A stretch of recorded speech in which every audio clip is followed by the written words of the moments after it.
এখন আমরা home build aircraft নিয়ে কিছু কথা বলবো। হোম বিল্ড এয়ারক্রাফট হচ্ছে সেই ধরনের এয়ারক্রাফট যেগুলো মানুষ বাসায় তৈরি করে, ঘরে তৈরি করে, নিজেদের গ্যারেজে তৈরি করে। এখানে যে এয়ারক্রাফটটা আমি দেখাচ্ছি সেটার রেজিস্ট্রেশন নাম্বার হচ্ছে গলফ ব্রাভো পাপা ইন্ডিয়া GBGPI। এটা হচ্ছে গাড়ির রেজিস্ট্রেশন নাম্বার মতো প্রত্যেকটা প্লেনের ইউনাইটেড কিংডমে এই 4 অক্ষরের রেজিস্ট্রেশন নাম্বার থাকে। এখানে এটা এই পার্টিকুলার প্লেনটার রেজিস্ট্রেশন নাম্বার। আচ্ছা, যারা প্লেন সম্পর্কে জানেন না তাদের বলতে হয় যে বিভিন্ন ধরনের প্লেন হয়, আমাদের কমার্শিয়াল আছে, কিছু প্রাইভেট প্লেন আছে। এটা হচ্ছে প্রাইভেট প্লেন, এটা একজন ব্যক্তি তৈরি করছে, যে ব্যক্তির গ্যারেজ হচ্ছে এটা। আজকে এই ব্যক্তির সাথে আমি কথা বলছি, ওনার একটা ইন্সপেকশন আমি আসছিলাম, তো যার কারণে আমি এটা আপনাদের দেখানোর সুযোগ পাইছি। এখানে এই সম্পূর্ণ প্লেনটা যা যা দেখতেছেন তার 90% উড বা কাঠ দিয়ে তৈরি, কাঠ এবং ফেব্রিক। যদি টোকা দিই তাহলে দেখতে পারবেন, দেখছেন, টোকা দিলে বোঝা যায় যে এটা ফেব্রিকের তৈরি। আর এই জায়গাটা, এই জায়গাটা ফেব্রিক, আর এই জায়গাটা প্লাইউড। বডিটা হচ্ছে প্লাইউডের তৈরি, এই স্ট্রাটগুলো কাঠের, ওইটাও কাঠের। এই জায়গায় একটা মেটালও না, এটা ফাইবারের বার, বাকি সব ফেব্রিকের। আচ্ছা, তো দেখানোর মধ্যে সহজভাবে দেখাইতে গেলে বলা শুরু করা লাগে হচ্ছে সামনে থেকে: propeller, spinner, carburettor, spark plugs, starter motor. Starter motor জিনিসটা হচ্ছে এই সম্পূর্ণ জিনিসটাতে প্রথম যে ইগনিশন তৈরি হয়, ফার্স্ট যে ইগনিশন, এই স্টার্টার মোটর থেকে আসে, যেটার পাওয়ার পায় হচ্ছে ব্যাটারি থেকে। এই ইগনিশনটাই এই ইঞ্জিনে যায়, স্পার্ক প্লাগ দিয়ে প্রথমে স্পার্ক তৈরি করে, তারপরে ইঞ্জিন চালু হয়। এই টোটাল ইঞ্জিনটা হচ্ছে ওয়াটার কুলড ইঞ্জিন। এই যে ওয়াটার পাইপ দেখা গেছে, উনি সব লোকাল কেনা জিনিস দিয়ে এটা তৈরি করছে, জেনারেল ওয়াটার পাইপ এটা, যেটা এটা রেডিয়েটারের ভিতরে যায় যেন ওই জলটা ঠান্ডা হয়, তারপরে এই ঠান্ডা জলটা ভিতর দিয়া এই ইঞ্জিনের ভিতরে যায় যেন ইঞ্জিনটা কুল থাকে। এটার ভিতরে অয়েল পাম্প আছে, যে অয়েল পাম্পটা আবার ইঞ্জিন অয়েলগুলো এটার ভিতরে সার্কুলেট করে। এইটা হচ্ছে ওনার ফিউজেলাজ। আর ফিউজেলাজে ওনার কতটুকু ফিউল আছে এটা বোঝার জন্য উনি একটা প্রথাগত সিস্টেম ব্যবহার করছে, সেটা হচ্ছে ফ্লোটার্স। এটা দিয়ে বোঝা যায়। তো এই যে 5 লিটার, 10 লিটার, 20 লিটার, 15 লিটার, 5, 10, 15, 20, 25, 30 এইভাবে।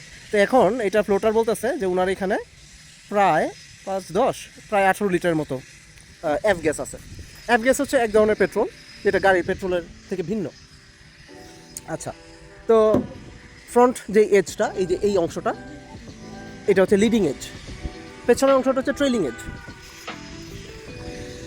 আর পেছনের অংশে এই পার্টিকুলার অংশটা, যেটার জন্য অ্যাকচুয়ালি লিফট তৈরি হয় বা এরোপ্লেন টার্ন করতে পারে, সেটার নাম হচ্ছে অ্যালারন। কোনো প্লেনে আরও একটা অংশ থাকে, সেটার নাম হচ্ছে ফ্ল্যাপস। বাট এটা একটা ছোটো প্লেন, এটার মধ্যে উনি শুধু অ্যালারন ইউজ করছে, কারণ এটা হোম বিল্ড। উনি প্রায় 30-32 বছর আগে এটা বিল্ড করছে। 4 লাখ টাকা ওনার তখন লাগছে, বা 4000 পাউন্ড বলতে পারেন। এটা তখনকার ওনার 1 বছরের ইনকাম ছিল। এখনকার যদি হিসাব ধরা হয়, এখন প্রায় 30-32 লাখ টাকার মতো হবে, বা 35 লাখ টাকার মতো হবে এখন যদি এটা বিল করতে চায়। এবং এটা বিল করতে ওনার প্রায় 2 বছরের মতো ওনার এটাতে সময়, 2000 ঘন্টার মতো সময় দেওয়া লাগছে, যেটা উনি 2 বছরের মধ্যে সম্পন্ন করছে। এটা ওনার 2 বছরের প্রজেক্ট ছিল। তো যখন উনি এইটা কমপ্লিট করছে, তারপরে এটার রেজিস্ট্রেশনের মধ্যে দিয়ে যাইতে ওনার অনেক খেপা পোহাইতে হয়েছে। 20 বার ওনার লুক ডাকায় ইন্সপেকশন করাইতে হয়েছে, যেটা এইখানের ইন্ডাস্ট্রিটা অনেক রেগুলেটেড।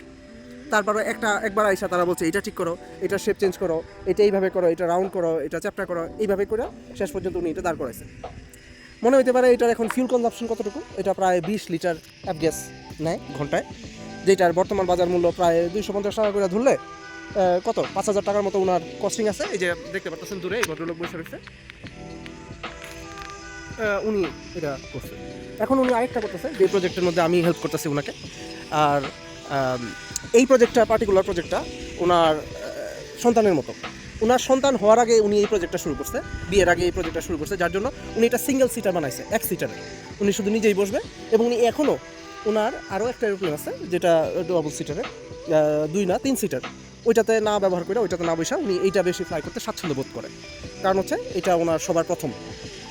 আজকে এই জিনিসটা বাইরে আছে, কারণ এটা আমরা ইন্সপেকশনে আসছি, যেটার কারণে এটা অনেক কিছু খোলা আছে। যেরকম নিচে কাউলিং কাভার আছে, এটা খোলা। তারপরে হচ্ছে ইন্সপেকশন কাভার, এই যে এটাও খোলা, কেননা কালকে ইন্সপেকশন হবে এই বিষয়টার, এই প্লেনটার। সম্পূর্ণ প্লেনটার সাইজ আমি জানি না আপনাকে আমি বুঝাইতে পারবো কি পারবো না, বাট আমি এটা আমার ব্যাকগ্রাউন্ডে রাখা ক্যামেরাটা ধরি, যদি বোঝা যায়। জানি না দেখতে পাচ্ছেন কিনা, এটা হচ্ছে স্টেপিং করার জায়গা। আর সম্পূর্ণ জিনিসটা আমার কোমরের থেকে একটু উপরে পড়ে। আর এই জিনিসটা এটা আমার কাঁধের সমান সমান পড়ে, অ্যারাউন্ড 5 ফিটের মতো উচ্চতায়। টোটাল জিনিসটা ওজন প্রায় 675 কেজি সম্পূর্ণ জিনিসটার ওজন। এই যে ভিতরের সবগুলা ইকুইপমেন্ট উনি আলাদা আলাদা জায়গা থেকে সেলভেজ করছে। সেলভেজ মানে হচ্ছে আলাদা আলাদা জায়গা থেকে জোগাড় করছে। যারা এয়ারক্রাফট সম্পর্কে জানেন বা বুঝেন তারা প্রত্যেকটা জিনিস চিনতে পারবেন বা আইডেন্টিফাই করতে পারবেন। যদি জিজ্ঞেস করেন তাহলে আমিও বলতে পারতাম, বাট এখানে অনেক উইন্ডি অ্যান্ড অনেক নয়েজি, এই কারণে বেশি কথা বলবো না। বাট আমি অ্যাকচুয়ালি ভিডিওটা করছি এই ভদ্রলোকের এই উদ্যমটা অ্যাপ্রিসিয়েট করার জন্য, যেন আপনারা জানেন যে মানুষ আমাদের দেশে 60 বছর বয়স হলে মানুষ মনে করে যে সে অচল হয়ে গেছে, তার দ্বারা কিছু হবে না, নিজেরা রিটায়ার্ড মনে করে, জীবন থেকে পর্যন্ত রিটায়ার্ড মনে করে। আর এইখানে ওনার বয়স হয়তো 67, এখনও উনি কাজ করে যাচ্ছে। উনি নতুন একটা মডেল স্কেচ আপ করছে, ডিজাইন করছে, ওইটার সাথে আমি কাজ করতেছি এবং আমার মতো হয়তো আরও একজন এটার মধ্যে আমরা নিব।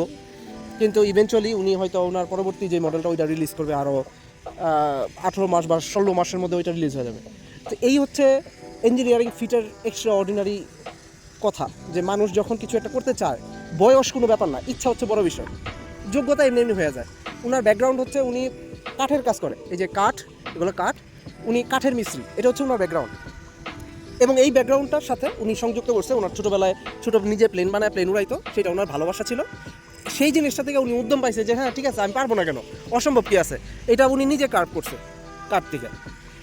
তারপরে হচ্ছে এই জায়গার যেই অংশগুলা সেগুলো উনি নিজে মানুষ থেকে অ্যাডভাইস নিছে।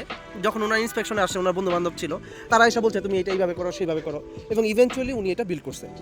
এরকম উনি আরও 3টে এয়ারক্রাফট বিল্ড করছে, এখন 4র্থ নম্বর চলতেছে, যেটার সাথে আমার কোলাবোরেশন চলতেছে। তো এইভাবে আমিও চাই আপনারা বুঝেন যে বিদেশ আসলে যে মানুষ যে এটা করে সেটা করে, কেন করে, কীভাবে করে, তার ইচ্ছা আছে, উদ্যম আছে, সাহস আছে, হ্যাঁ যোগ্যতা আস্তে আস্তে হয়েছে, কিন্তু এই জিনিসগুলো আগে থাকতে হবে। ধন্যবাদ।